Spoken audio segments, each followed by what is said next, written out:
Heidi, we're here for the session today, and we're going to be talking about how to maintain a healthy work-life balance while prioritizing health, while prioritizing fitness overall.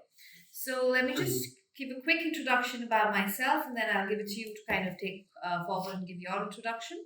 So it's Ashmita from Digifish 3. We're a digital marketing agency, and we're connecting with a lot of people who could talk about various domains that they are profound in and talk about how their life journey is being across.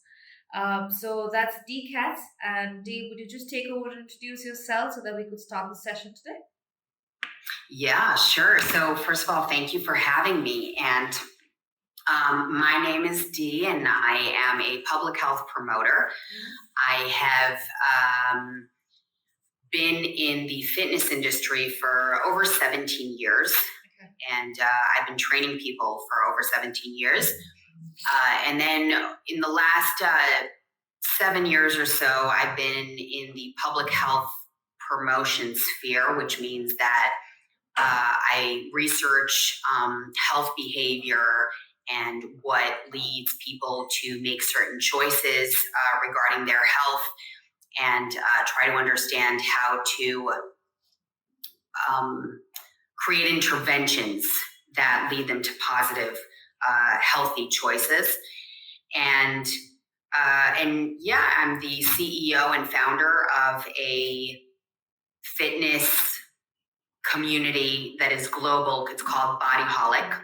And in general, I also my job now and how I see myself in this space is to empower people. And so there's also the podcast that I run that the point is to provide cutting edge information regarding health, fitness, well being, and for free. So it's trying to get the stuff out there so we can make the better choices because we all have the right Right. to be healthy. Right. Perfect. Leading from what you just said, that when we look at the global statistics, we're sitting on so much pressure when it comes to nobody wants to work out, nobody wants to maintain a healthy lifestyle.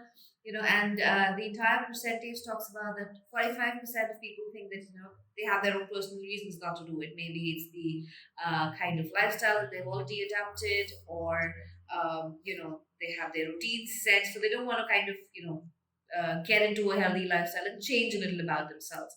And some of them, 35% of them say that, it's because if they cannot balance their work, they cannot balance personal life. So, that work balance is something that they cannot do. And that's why, leading some strands to fitness is difficult for them. And 15% of the people say that we don't like workouts, we have a lot of mental stress, that's why we can't do it. These are the kind of statistics that we came while we were thinking of having a podcast with you around how can fitness become a priority even when we're thinking about maintaining a work life balance for us. So I think I'll just come up to you for the first question that I have. Then what actually inspired you as an individual to become a health and fitness coach and lead to where you are today? Mm-hmm.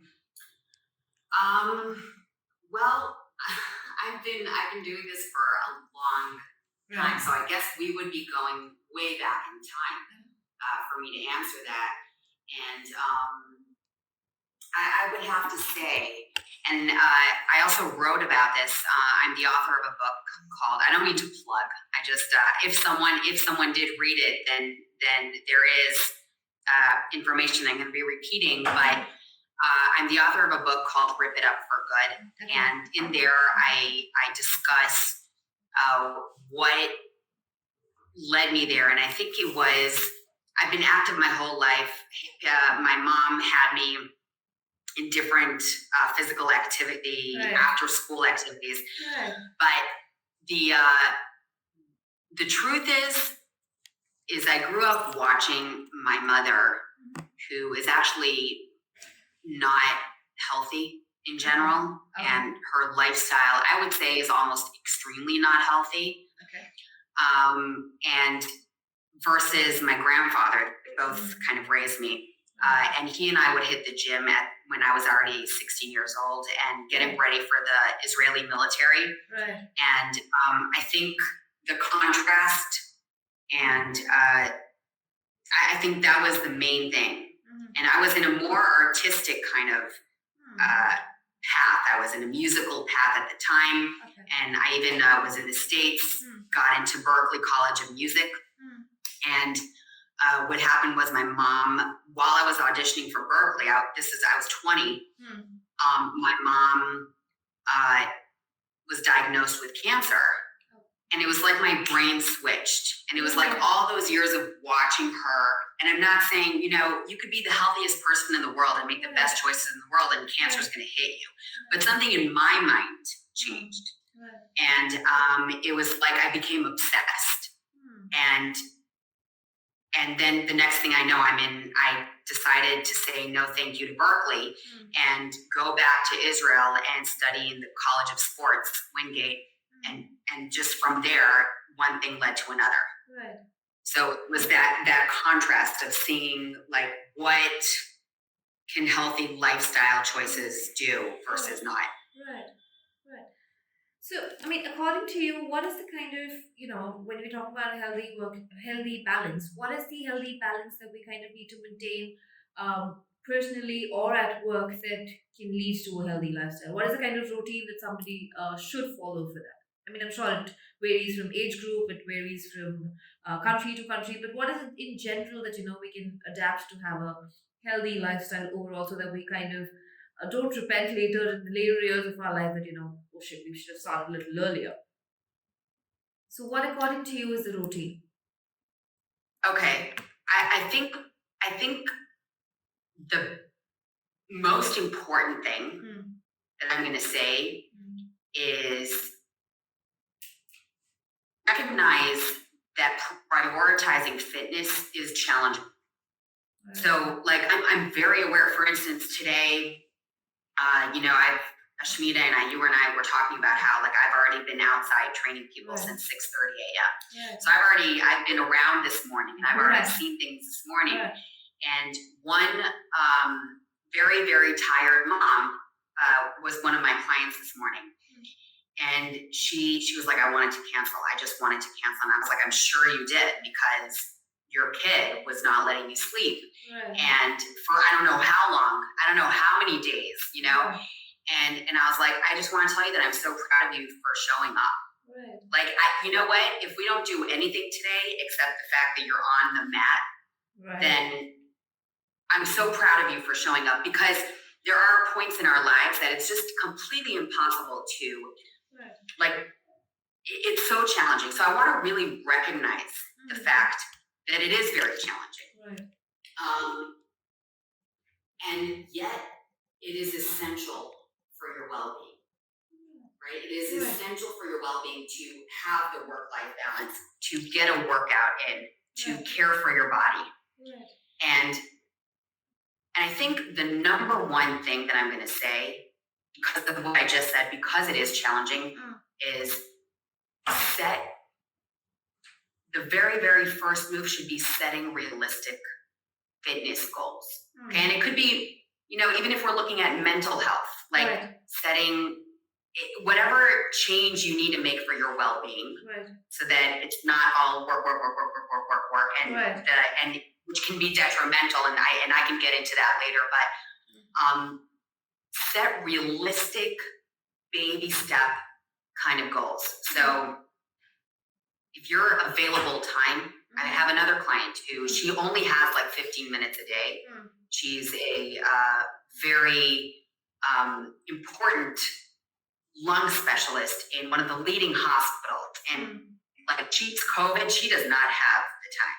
And she's got 3 kids. Right. And she actually does. So my platform is called Bodyholic, and in there's, and you can find it on YouTube and Instagram and whatever. Like, specifically, I'm so aware of the issue. She goes into the categories and she chooses the category of working out 15 minutes or less. Right. And that's what she does. And she might even still be in her jeans or her workwear and she'll just get it in, even if, she'll just get it in. So little baby goals, and that's it. Like that's really, first of all, just focus on setting goals and attaining them, Right. one baby step after another. Yeah. I mean, I vouch for that myself, because having smaller goals, like, kind of motivates you to achieve them also, and something when Right. when achieved gives you a different kind of rush, and then you kind of go to the next step to kind of achieve it. Exactly. So yeah, I agree. Yeah, that feeling of like patting yourself on the Right, back is right, already going to motivate you to right, show up the next day. right, And if you're setting goals that are so big for you, right, then you're not going to have that pat on the back feeling. right, And then it's like, oh, I'm a loser. Right. That thought True. of like, oh, I didn't do it. And like True. that self-destructive kind of self-talk. right, Don't even go there. Like, don't even go there. You're not going to benefit like from that. right. And I certainly wouldn't talk like that to my friend. Why am I Right. talking like that to myself? Like, don't even go True. into that space. True. Set something that you know you can achieve it, and Right. just like pat yourself on the back, and it's like, yay, you, and you're going to come back for more. Right. Talking about that, me being an entrepreneur, you being, part of the bigger community, being a founder, you must be having people who are working along with you. So, your team, your employees, your friends, peers who are working along with you to, be a part of your journey. So, what are the kind of things that you think that around you are lacking that kind of motivation to go a little, step towards a healthier lifestyle? Or what are the kind of things that you tell them to, kind of take that edge over the others and work around? What do they feel is comfortable according to them with their lifestyles? So every person that you are connected with, according to you, what motivates them to get a little healthier in their life, overall lifestyle as such? So you're asking me like, what am I recognizing, or how do I deal with Both. with the people who surround me? Both. First of all, as someone who kind of leads my community and my team, and et cetera, and people who train with me, I think it's important for also talking about prioritizing your time, prioritizing your health. And for me as the team lead, okay, or it's very, I hope, and for me, I feel it's very clear that I prioritize their health and time as well. The last thing I want is for someone who works for me to feel that I don't care about their health and their time and their family time and the things that fuel them. Because in general, first of all, that's the kind of person that I am. I'll like, this is on a personal level, like I'll tend to, I mean, that's what got me into this to begin with. I'm like, well, you've got to work out, but in general, like also as the team lead, as someone who like, I want you to do the best job you can. Okay. From a very basic financial business level, the right thing for me is that you take care of yourself. True. The right for me is that you take the time, you're going to focus better. You're going to want to come back to work. You know that I care about you. And so that whole thing is so motivating. The prioritizing your lifetime, the work-life balance, that and your fitness and your health and your well-being, prioritizing it has to be a team priority, I believe. You know what I mean? So it's not that person, it's not to each his own. It's I care about your health, your well-being, and you've got it. I care about it, so I need you to take care of it also. Correct. Does that make sense? Right. Makes sense. So I think that like up until now, the two things that I touched on, answering your really good questions was, one, I'm saying, start by setting realistic goals. That's the first thing. And then the second thing is you've got to prioritize your well-being. And whether it's you as a leader and you've got a team working for you, you've got to prioritize your team's well-being and health. Right. And it'll come back to you as a business person. I've typically heard that health coaches or fitness coaches typically are too much into their daily routine life, their exercises, their fitness goals, their what they want to eat, what they do not want to eat, and really are not as when we talk about my friends around, they say they're not pretty normal, because they really follow very strict regime, and that is something that we really can't do. So, is that a myth, or is that something that if you could just burst it out here for us, that's something that not typically what every individual or fitness coach really does? So, what is it? Is it true That's that such an interesting question. yeah, I mean, is it true that we just follow like a strict diet, strict fitness regime, and that's about it, and that's why I'm fit, and that's why I'm a fitness coach? Or is it that it's just that I prefer choosing a healthier life and not just about my profession? What is it all about? That's actually a really deep question. Um, okay, first of all, just like any other professional and Right. professional community, Mhm. there are people who uh, they're so into their own life that they, I guess, expect that they're doing it. They're going to coach others, and it's just going to follow along. Right. But there are very, very serious, I would say they take it to the level of researching and understanding behavioral change. Very serious coaches out there, Mm. fitness trainers Mm. who do understand that. Uh, I'm going to take the example I just threw out before because it's on my mind, but that high level doctor with 3 kids, okay, who Right. is is not going to be living the same lifestyle as that health and fitness coach. Mm. And so the question is, and this is something that I've talked about in master classes, also Mm. training other trainers and other coaches, where it's like look at the person in front of you, because your life has it's completely different. You have to put your own life aside. So I don't think it's a mistake. There are coaches that maybe don't get it. Maybe they don't um, adjust to the person in front of them. But I think that if it's a true professional and someone who is educating themselves as they go along and wants to know more and is hungry for more and is researching, Mm. then then it's a person who understands that every single client that shows up in front of him or her, Mm. that you have to understand their lifestyle. So what works for them? Right. Chances are that that person is going to have an hour a day to work out. Right. Chances are, because of 80% of our society, that person might have some back issues. That you have to first even tend to those back issues Right. before we get into anything else. Like, there's so many factors. Right. So I would say, choose the person who sees you. Right.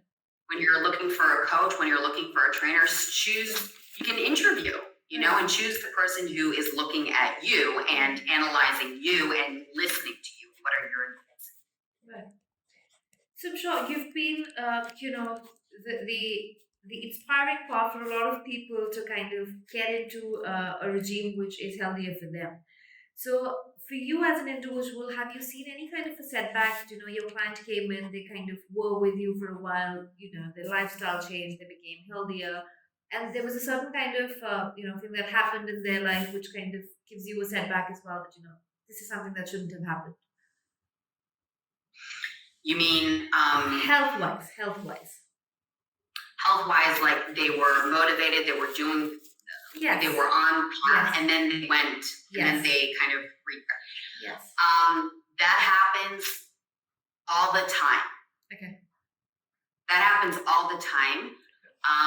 And the reason is because motivation, Mhm. and this is also something that I talk about a lot, something I'm very passionate about. Motivation does not last. Motivation is a fleeting concept. Right.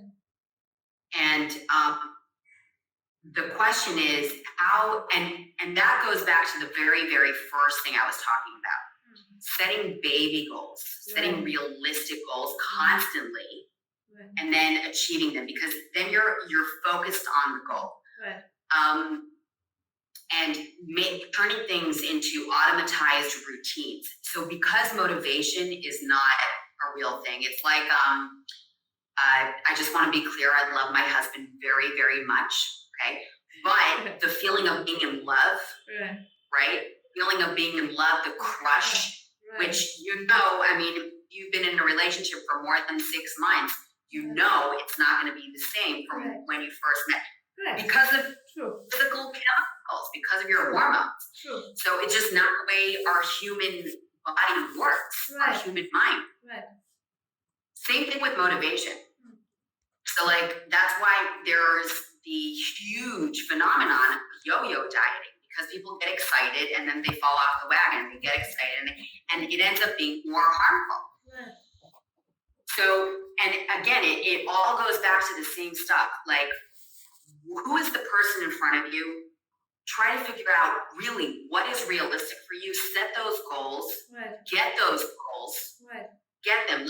And it's even just a matter of, for me, if I'm really exhausted, I'll just turn on some good wake up kind of music. And I'll be on the couch, sprawled out. I don't want to work out right now. And I'll just turn it on. I'll get up. And now I'm thinking, D, just do the next squat. Okay, D, just do the next push up. And and yeah, you did it. You did it. Those little goals. And then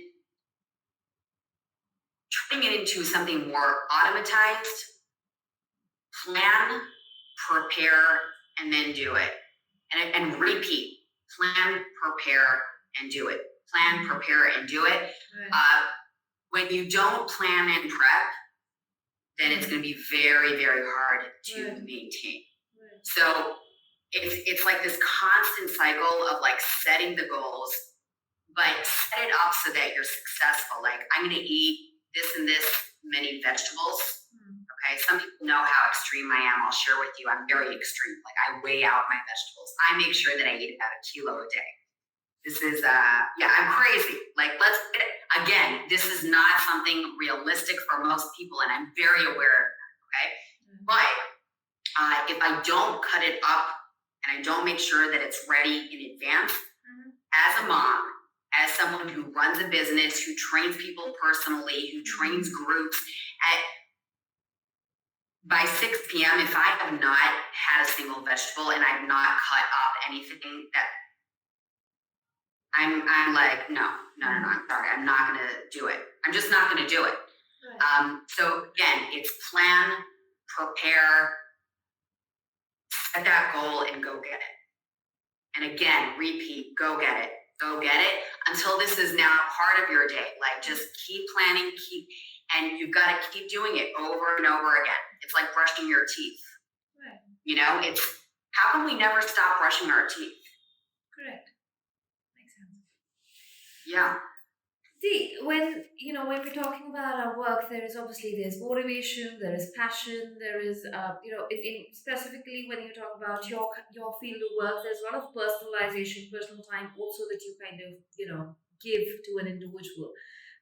So for you, I'm sure it's going to be something which takes a lot of your mental capacity as well.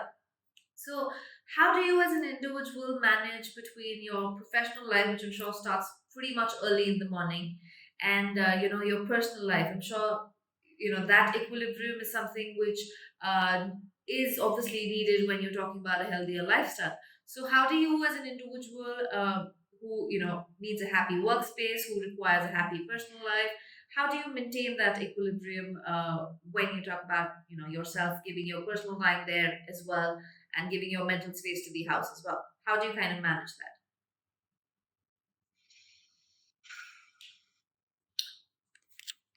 that? I'm on a personal note. I'm a very fortunate person to work with the things that I'm passionate about and I care about. So um, I'm technically, like I have to say, and I almost feel a little guilty saying it, but I shouldn't. So maybe I'll frame it differently for myself. Like maybe I'm inviting you and other people, even though I can sense from you, Ashmita, personally, I can sense that you're like this also. But I do wake up in the morning and I do want to do what I'm about to do. Right. And of course, I know that I'm very fortunate in that like it's almost like I don't have a choice. I have to do what I do. It's part of who I am. Right. But I have reached points where I've worked like around the clock, and I have reached points where I'm mentally completely burnt out. And this is a big thing because like I just want to say the WHO, the World Health Organization, actually classifies burnout as an occupational hazard, a phenomenon. And though I do take this very seriously, and it, by the way, it reduces your productivity, and if you want your employees to keep showing up, so having them burn out, they're gonna call in sick. So I mean, it ends up kind of biting you, you know. It leads to physical and mental health issues. So going back to prioritizing, I'm aware that there are times in my work cycle over the year, let's look at it annually. I'm aware that annually I'm going to have a week or two in a year where I might end up burning out. Right. Okay, for one reason or another. I mean, it could be that I had to tend to my daughter, and then in the meantime, work was piling up, and then she got better, and I've got to now focus on this, and now I'm, now it's. So I mean, it could be and it could just be that there's a period of time where there's just a lot to do. Okay, and that's fine. But knowing when to say no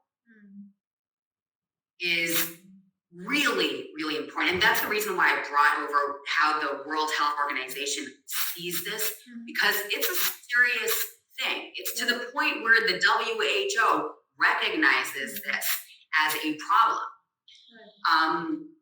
So I think again, prioritizing, then you learn how to say no because you've now prioritized certain things over other things. Social connection is one of the key factors for healthy longevity. So if I put my friends aside and good conversation aside for years, and I'm just not having that social connection, I'm not sparking that feeling of belonging, I'm going to end up hurting my physical and mental health. So I guess learning to say no, tending to social commitments, and also like even during the day, taking those breaks. So like I said, you could work out 15 minutes or less. And that is you now saying no to whatever thing you have to do now in front of the computer or whatever it is that you do. And now you're focusing on getting your blood flowing. You're only with yourself. You are not to answer phone calls at that point. So I think that's where I would put the emphasis. Perfect. When you talk about saying no, being motivated, so nowadays we are not just physically exhausted, but I think at the end of the day, mentally exhausted as well. Considering to balance both the lifestyles that we've been, talking about, personal or professional. So, while you are connecting with your clients, I'm sure there are attributes that people must be talking to you about when they're talking about their mental health, emotional health, and they don't really want to work around their physical health as well. And when you're overall talking to people, you're considering all the three factors and how to maintain that. So according to you, what really impacts when somebody is talking about maintaining a healthy lifestyle? Is it, having the right balance of all three of them, as you just, kind of mentioned that, say no when you don't want to do something, when you're not in the zone of doing it. That's something which, maintains, gives you a mental satisfaction of not doing something when you're not, thinking of doing it or not thinking that it's right for you. So when any of your client comes to you and they are obviously they're going through a lot of things in their own personal space as well. So according to you, maintaining their mental, emotional, and physical health at the same time becomes a little difficult, or we kind of work in bits and then kind of frame it for them that when is the time that the next leap is going to happen to maintain all three of them. You're leading me to actually, I want to, this is great. So we always talk about work-life balance. Right. And really the truth is, and I'm also noticing it about myself, and I'm noticing it's 2023 right now. Right. And our lives and our world right now are so instant and digitized Right. to the extreme. Like, I mean, I don't even, I feel like it can't get any more than this, but of course, in a few years, it's going to get more than this. And so, what's happening now is actually not work life balance. Mhm. And it's a new trend, and people are talking about it. Mhm. It's really work life blending. Mhm. And because the truth is, reality wise, when we're looking, people aren't going to shut off their email Right. at 6 p.m. I personally don't really know anybody who does that. Right. Do you check your email after 6 p.m.? Yes. Yeah, I mean, and you know what? If you don't do that, you're amazing. And like, wow, you're a phenomenon, and I want you to reach out to me and write to me on LinkedIn. Like, True. but we're very, very plugged in, we're very connected. And even if you have a like one day where you don't do that, Right. that's amazing, right? So Right. everything is kind of blended in. Right. So I guess it also kind of goes back to me saying, I am fortunate to really thrive and love what I do. Like what I do energizes me. Right. But if it's something that it really is, if your job is extremely demanding, extremely tasking, then you do have to, I believe, really check in with yourself, really understand, like, where do I need to draw the line? What makes me feel good? What fuels me? What energizes me? Make sure that you get it done a few times a week. Right. And if you're the type of person that you live with your calendar, which I am, I live according to my calendar. If it's not on my calendar, it won't happen. So schedule into your calendar relaxation time. Schedule into your calendar downtime. This is Netflix time. Right. And if I'm gonna check my email, it'll be after I watch Netflix. Right. Okay, so like I'll somehow plug it into my routine. Right. So and also I have to say that like for us to maintain it, share it with people, like become accountable towards people, like and if you have to constantly be available to your team, like let's say an example, you're a doctor on call, or you're a manager of a restaurant, and like right now you're not in the restaurant, you've got to be on call. You can literally say to them, all right, listen, I'm not available for the next 30 minutes, the next 2 hours, whatever it is. I'm not available, guys. And then you put that out of your mind. They know. Everybody's good. They know you're not available. You have scheduled downtime now. It goes back to planning and prepping. Like I'm gonna cut up my vegetables in advance. I'm gonna make sure that I get my workout slot in at this and this time. Same thing with your downtime, your social time, your emotional health and well-being, your date night. Right. You go on a date with your significant other, even if it's short, even if you have to then, for me, I will actually go on a date night and then I have to go train in the evening.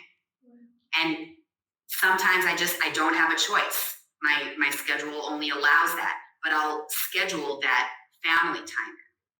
Right. So, I totally second that, I mean, kind of giving yourself those, uh, coming back to our earlier discussion, giving yourself those smaller goals also comes in your personal as well as your professional life. Having a Absolutely. schedule for yourself, having time for your family, or kind of maintaining the equilibrium at work and having a no social time or no email time does make a lot of difference. Like for me personally, there'll be like a no phone time or no social media time for a couple of hours even before you sleep. It kind of gives you a clear thought of what exactly are you kind of doing and what's your space like. It sure gives you a lot of me time as well, which is I think required for everybody, because all of us are professionally running across and having certain kind of targets to fulfill. Coming to that, we are also talking about, when we talk about work-life balance, when we talk about physical, our attributes becoming better and healthier, we are listening to a lot of self-care routines also coming into picture when we're talking about being physically fit, mentally fit. We need to care for ourselves as well at the end of the day to, get up and go the next day. So, according to you, when you're meeting around so many people, how do you kind of give them that self care or the me time with their, either a scheduler or something that can help across either, their whatever calendars that they set in. According to you, what is how important is self care before you jump into the next day? Does it really impact you, obviously physically, mentally, emotionally, if you're kind of giving yourself that time, or that doesn't really make a lot of difference? Because I'm sure that that's weighed in for everybody. Yeah, I mean, beyond what we've been talking about, Mhm. or like you mean in the morning before you jump into The next, maybe. yeah, Okay. you get into your beginning of your day. What is the kind of Okay. self care that one can give to have a better output in the Okay. day? Okay. Love it. Yeah. Okay. So, um, yeah, I love this question because I have a morning routine. Right. And it is so simple, you would not believe. Okay. I can't, my day is so different with or without it. Okay. I Right. pour myself a nice, hot, strong cup of coffee. That's my big vice. I love Right. coffee. Coffee loves me. We have a good relationship. Um, and I just sit down. I have a light breakfast, and I wake up so early so that nobody in the house is awake, and I have quiet time. Right. Now, it used to be more meditation. Now I will actually meditate in the middle of the day, because I find that the sipping on the coffee Mhm. and the having a light breakfast, and then also I'll walk my dog and I'll just sit down. We've got this big yard, and I'll just sit with him, Mhm. and I'm sipping my coffee and he's running around. And I'm talking to you about, like, it could be 30 minutes, it could be 20 minutes. Right. My day is completely different. I'm less focused. Mhm. And you make it whatever you want it to be. Like that for me is is everything. And it actually makes me look forward to getting out of bed. It's like I know that strong coffee is waiting for me, Right. and I know that I'm just going to go out and have some fresh air. And I'm very mindful at that point. I don't have my phone with me when I do that. Also, who's going to look for me at 5 a.m.? Like, Right. I mean, nobody's. My kid is asleep. My Right. husband is either asleep or already working on the computer, Right. and and it's very quiet. It's quiet outside. Right. Nobody outside is awake. And that to me is like the most basic form of self-care, because all I'm doing is being. Right. I'm just being. I'm just there. Right. And yeah, that's how I kick off my day every single day. And if I don't have a lot of time, and if my day starts very, very early, I'm going to get it in. I'm going to have to set my alarm clock a little earlier, even if I just give myself those 15 minutes. Right. Yeah. Perfect. Perfect. So, with talking about self care, we've spoken about, how do we kind of prioritize things, how do we set goals. Today, we look around, we find a lot of people. I mean, like, for you, you started, you got into the fitness regime, fitness, understanding fitness and knowing about how to kind of train people in it at a earlier age. In your 20s is something that you got into, the routine for it. You have a lot of people around you that start working at a very earlier age as well. So now with the age of influencers coming in, with the age of people starting work earlier to reach to a certain goal, when they've set their goals at a very earlier age and they want to reach to that. There is pressure for kids today around to start working early, to get into a life cycle which is earlier than what in different countries. We have people working at an early age, we have people working at a late age in different countries altogether. So there is a certain kind of a pressure that children today are carrying when they start working early. And when they start working earlier, they don't know how to kind of maintain that. And that toll obviously comes across on that person's body, whether they're working in the nights, whether they're working in the daytime, whether they're more in front of the camera, or whatever their professional life they're kind of choosing out, they are choosing. So there is a certain kind of pressure. So if there is a person who comes to you who is a person who started working at a very early age, what are the kind of suggestions that you will kind of give that person to maintain a lifestyle which is healthier in the longer term? Obviously there is a life ahead of them. There is marriage, there is a lot of things that will come into their life. So what is the kind of note that you will provide to that individual for a healthier life, who are Give me an youngsters? age range. Like, let me imagine the age that's standing in front of me. Right. What age are we talking We're about? talking about people who are, I think, in their early 20s, very, very early 20s, who started working. Can mean anything, can be more on the internet space, can be more in terms of anything, any profession that they pick up. Yeah. So, it's becoming difficult for the youth to kind of understand how to maintain work and how to maintain their healthy lifestyle because of the various attributes that we have around them. For example, if I talk about an advertising agency, there will be people coming in, for example, in my team, there will be people coming in at 20s as well.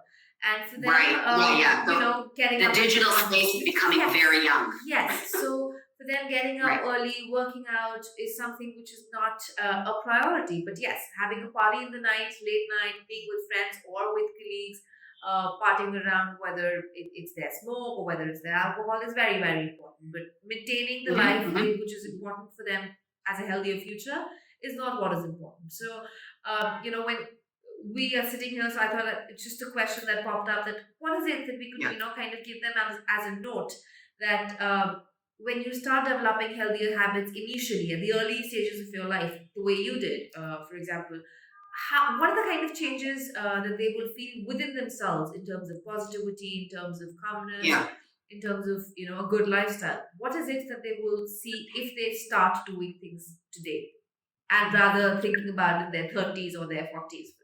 Right. It seems to me like maybe you experience people working for you who are much younger because you're in the digital space. Right. And this is happening a lot. In fact, there's this like one major influencer that I just came across. She's a kid. She's like 10. And she's good. And I'm like, wow, girl, you do what you do. It's amazing. But yeah, she's definitely on. She's definitely on, and she's definitely working hard. And first of all, in terms of fitness, working out at a very young age will benefit you. And I'm gonna even take it to the point of let's look at strength training. Like strength training, in my opinion, and research is king.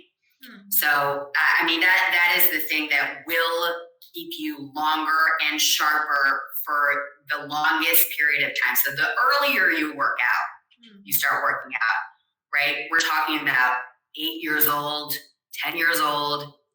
The earlier you go, Right. the more benefits you're going to reap in the future. You just again, you turn it into brushing your teeth. Very, very, very basic.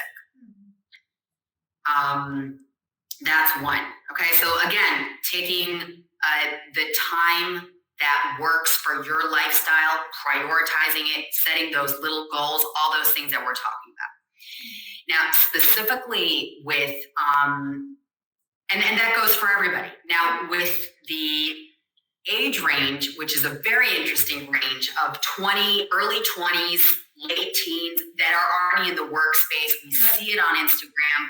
We see it in any high-tech office you walk into. I am 100% the oldest person, and I'm not that old, okay? The oldest person walking into the place.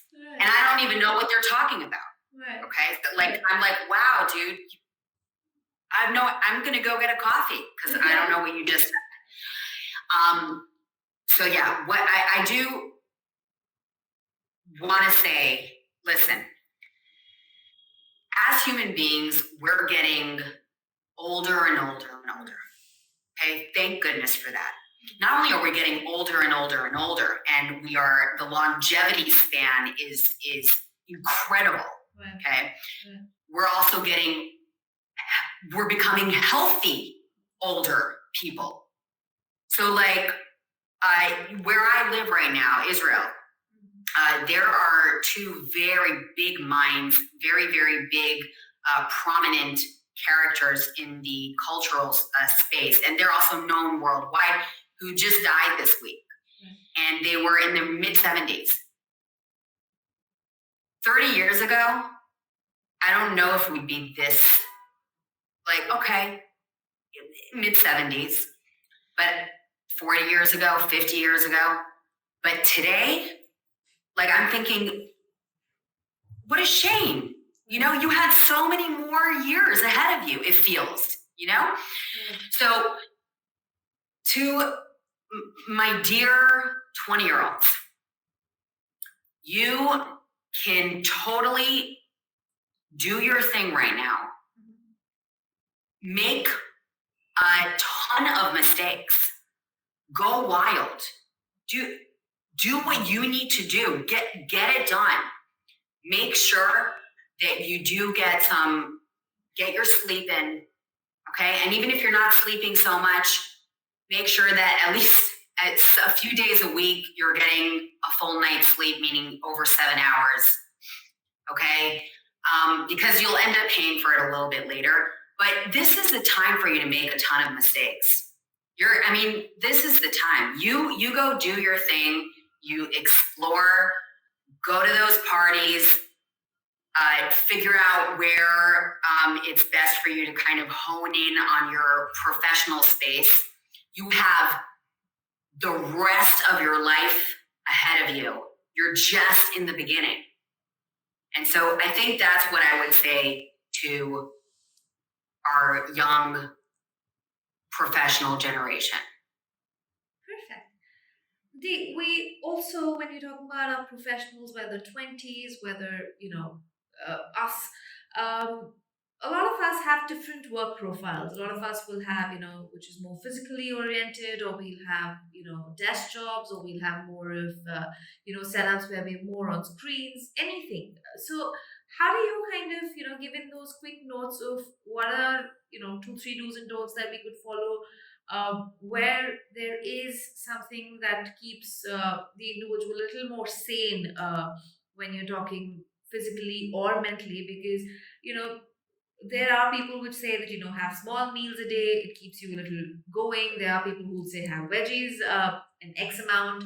That will keep you going. Be hydrated. That will keep you going. So everybody has different ways of keeping themselves fit, for that matter. So what is it that Mhm. you will, kind of suggest for people who are into different domains? Whether, for example, people who are in the digital space are more on their laptops, are more of their desktops, are something that they're doing.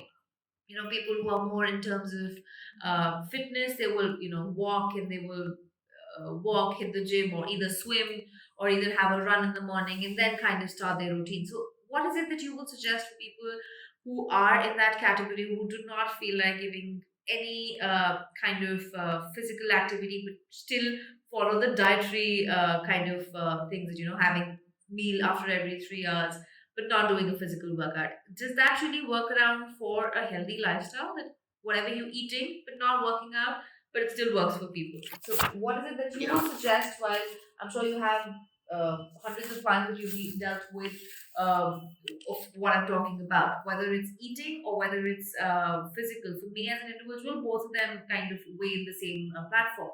That, eating healthy as well as burning those carbs out is something which is important. But a lot of people that I hear, that, I'm not somebody who can work out. It's, I think I'll cut down on what I'm eating. So does that, Mhm. for you, really make any sense, that there will be people who are doing desk jobs, munching across every 2 hours, 3 hours a day, but not really doing anything when it comes to physical activity? I personally believe the longevity of what we're giving to our lives is something that we're, kind of shortening if we're doing that. No doing physical activities, or not kind of, eating right. So according to you, being in this profession, what is it that you think is right to maintain that equilibrium of what we're eating and how much are we working out? So what is that right equilibrium that we kind of need to reach? Mhm. First of all, yeah, like I mean, even if I feel it is harmful to not move. I feel Right. it is harmful to not work out. Right. And so I would even say if you don't have any time and you have phone call meetings, then you should be taking them while you're walking. Like even, and that goes back to like the work life blending kind of. Then take it walking. Do a Right. meeting. Get up. Right. That's first of all. Let me just put that out there. Get up. Okay. Right. Um, the way I would want. I also like the big breaks between meals personally. So like I like the 3 meals a day. Mhm. Now, research shows that honestly, the metabolism is completely the same. Okay, if the difference is there, it's so incredibly minor. Right. Whether you eat those 3 meals a day, 2 meals a day, Hmm. 6 meals a day, Right. it does not matter. Right. Now, the only thing is, and by the way, it's the total calories that Right. that really is interesting in Hmm. maintaining the physique. Hmm. Uh, if you don't move, Right. you won't hold yourself as Right. well as you would want to because you won't have the muscle mass. Like this is actually quite a complex question. Um, but I would say, find out what works for you. Like, do you get hungry every few hours? I wouldn't eat all day long because then it also takes your mind away from what Right. it is that you're doing. So I also want you to focus. I want you to be present when you're doing whatever it is that you're doing, whether Right. you're hanging out with your kid Right. and whether you're working or in a meeting or like, so put the food aside and, make food time for yourself, whether it is 6 meals a day or 3 meals a day, and also eating mindfully without doing a whole bunch of things is going to also lead you to listen to your body when you're full. You can stop on time, right? You don't just keep eating. Also, the breaks create something called autophagy, Hmm. where we rejuvenate and regenerate our cells. Our body doesn't need to digest Right. all day long. Like, why do you have to put your digestive system under so much? I mean, your digestive system is going to burn out. Like just let your body do its thing. Let it heal. There's a time for this. There's a time for this. And the more you eat nutrient dense foods that are calorically low, like vegetables, like certain fruits, then you can also fill up on them, get good nutrients that you need, and maintain a physique. Regarding carbs and protein, I'm mostly going to look at to maintain your physique. I'm going to look at your total caloric consumption every day, rather than looking at the macronutrients. I care more about the macros when I'm trying to actually build someone's physique.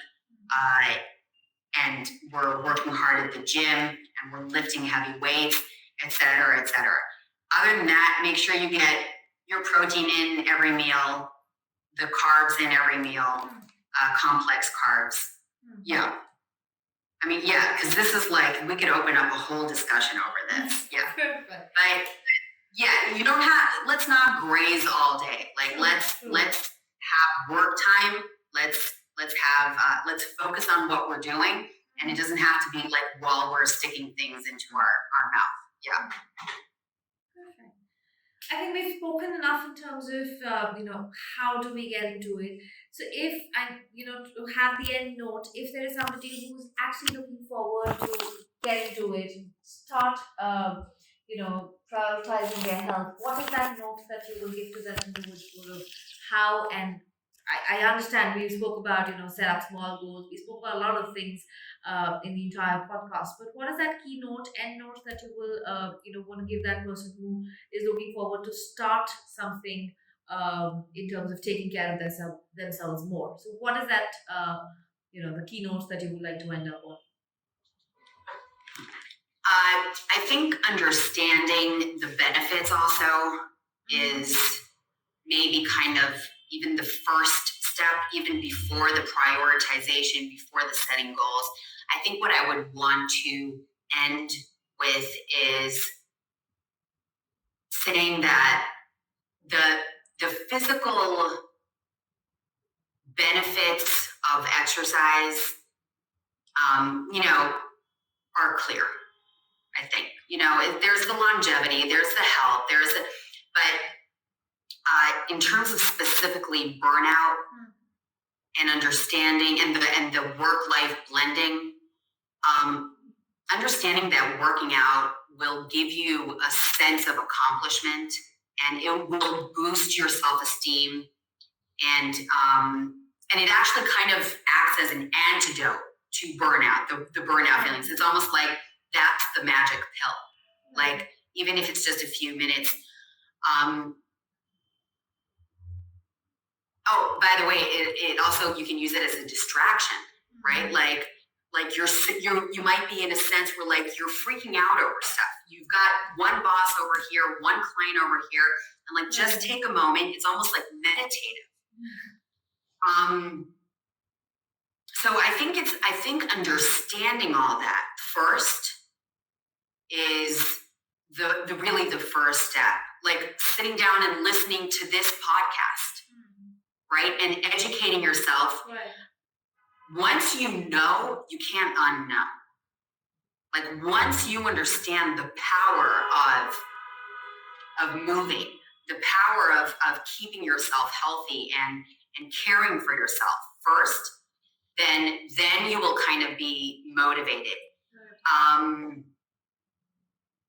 Yeah, I think that would be the very last thing. Like first, like let's even take it a step further back because you recapped beautifully. Do a little bit of research. I think you will find that increasing your knowledge on the topic will almost compel you to take better care of yourself. So I think to end up with, I think I would just say that believe in the magic of good health. Have small goals to be set up. Be happy. Give yourself time, and I think everybody deserves that kind of care, healthy lifestyle that we are in terms of the turbulent world that we're living in today, in different aspects altogether. Everybody deserves to be happy and a better health to keep on going. So I think to end up with that, thank you so much, Dee, for giving your time. And it was lovely speaking to you. And Thank you. anything, I would say that anything that anybody has in terms of questions when it comes to health and fitness can surely reach out to any one of us so that we could redirect them to you. So thank you so Yeah, much, Dave. Thank you so much for your time, and absolutely. it was a pleasure to talk to you about the entire work-life balance around health and how to set those healthy lifestyle goals altogether. Thank you so much. Mhm. Thank you so much. Thank you for Thanks. having me. It was a pleasure.